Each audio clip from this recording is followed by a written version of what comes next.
Hello, everyone, and thank you for joining me today. This is Marilyn Gale.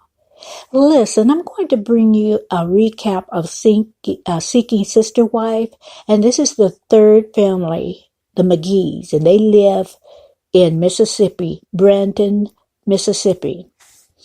Okay, so now Brandi is the potential sister wife, and she's come to visit the McGees with her 16-year-old daughter, Bree, for the weekend.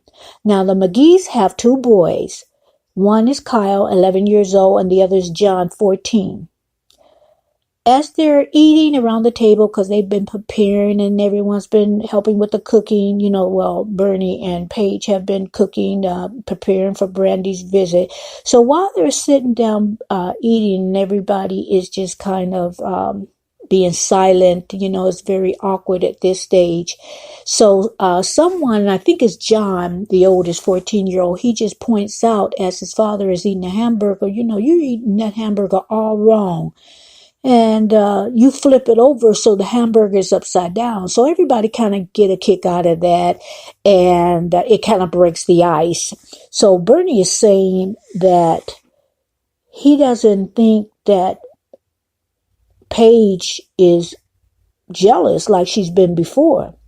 And he's also saying that him and Brandi have more chemistry than what he expected.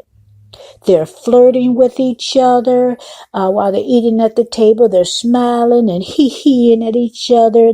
They're making contact. And I think, in my opinion, that Paige she really doesn't want a sister wife. And my opinion is she feels like she has to agree with all this because Bernie would have somebody on the side. So I think with her, she'd rather be there. If you think your husband is going to be disloyal, rather than to be surprised, some women, may want it to be right up front and at least see what's going on and know and doesn't like the sneakiness. Now that's just my opinion. So I think that she's pretty much going along with this just to please him, and you'll see why as the recap goes along. Now, Paige and Brandi decide to go to the beauty salon.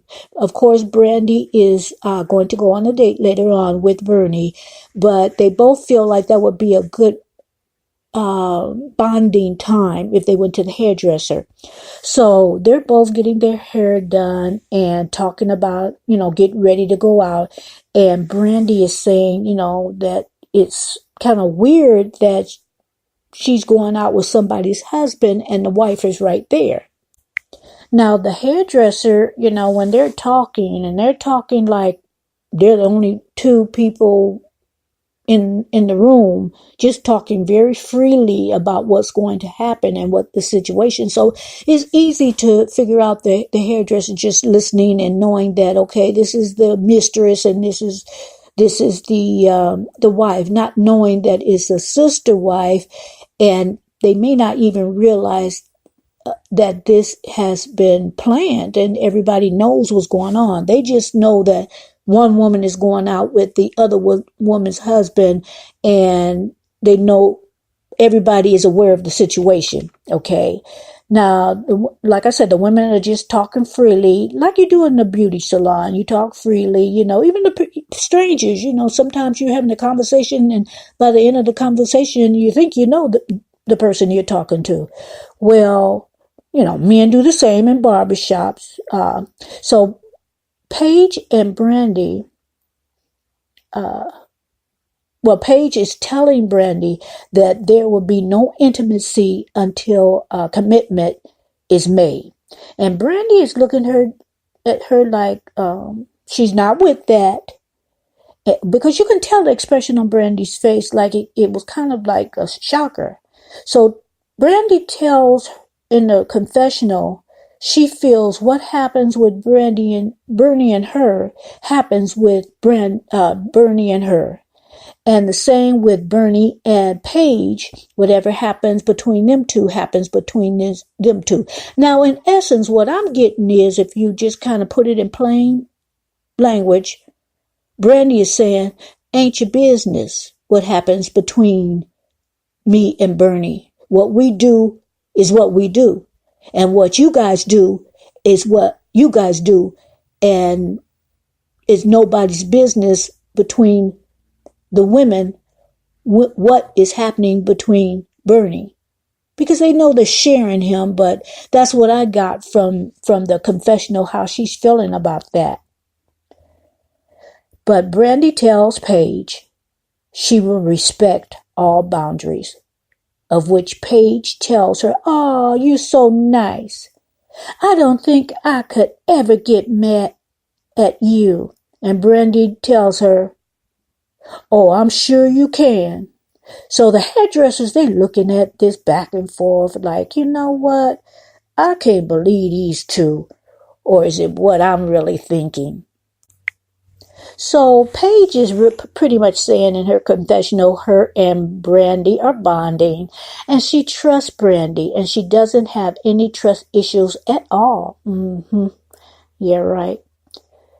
Now, Bernie and Brandi, okay, they're getting ready for their date, and Paige does not seem like she's handling it very well. In fact, as Bernie and Brandi go out, go in the garage to get in the car to leave for the date, Paige broke down and so the producers contacted Bernie on the cell phone immediately. So Bernie and Brandi is in the car. They haven't even left the garage. So Bernie goes back into the house where Paige is crying, and she's telling the producer she's okay and she just wants everyone to leave her alone. Okay, now, I'm suspicious of Brandi. I'm suspicious of her intentions. I think, my opinion, I think she wants someone to take care of her and her teenage daughter. And my feelings is the daughter knows exactly what her mom is up to, what her mom is doing. And I feel they have discussed this in length, because when Bree comes in, when they first arrive, she comes in very confident, very friendly, very relaxed, very comfortable about the situation, and laughs at what the boys are saying and what Bernie is saying, or what Paige is saying. And then later on, she's helping her mom get dressed, or at least she's sitting on the bed watching her mom get dressed, and, compliments her on how she looks and whatever. And they have a little small talk or whatever, are you nervous and all this. And she just looks like, in my head, the conversation, what I'm thinking is, okay, they're at home, and this situation presents itself to Brandi. And so Brandi is talking with her daughter, and she said, "Baby, if we go in there and if he likes us, and I'm his second wife, I won't have to work. I can see that you go to college, and we'll have money to dress you good, and we'll have extra money. I can spend more time with you. You can have everything that I'm not able to get." I'm just speculating. This is all the conversation in my head, what I think is going on. "And baby, so you go in there and you act nice, and you laugh at all their jokes, and you be sweet, and you get along with their boys or whatever, and we're going to live the good life." Okay? That's what I'm thinking. Only time will tell. We will see as the series goes on. But this is what I'm thinking in my head, and I bet you guys this is right. Maybe wrong, but I'm thinking it's right. So anyway, the preview is, let me just say, Bernie goes back in the house. Paige is crying, and and so he hugs her, and he's saying, "Oh baby, it kills me to see you cry." Okay, guys, but he went out on that date with Brandi. He left his wife and went out on a date. So he didn't feel that doggone bad, and all of my opinion is all up and through here. So, you'll know when I'm giving my opinion, and you'll know when it's the actual recap.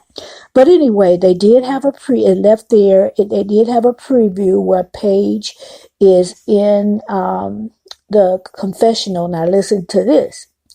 And she asks herself, she's saying, why does Bernie want this lifestyle? And she's saying it to the point where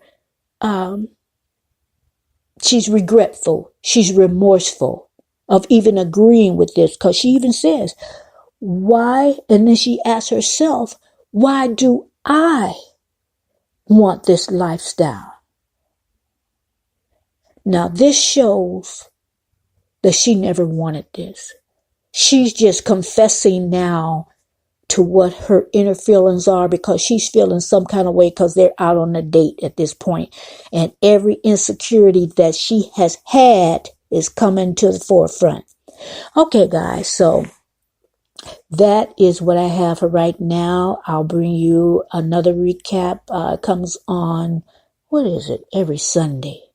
Comes on every Sunday. Is broken down into those families. So I'll do the families one at a time, and I'll try not to be so lengthy next time, but I want to give it in length. So I want you to see where this family is coming from, what the family is doing, and then you can base your own opinion. Me, myself, like I said, with the other families, I could not do this. I don't want no other woman in my kitchen. And some of these families only have one bathroom. I don't want no other woman in my bathroom unless it's a guest and you can come in and you're going to go in and out and then you're going to go home. You're not taking no number 2 or nothing in my bed. All you going to do in my restroom is pee and wash your hands. So, and that excludes family, of course. But, sister wife? Oh, no. No way.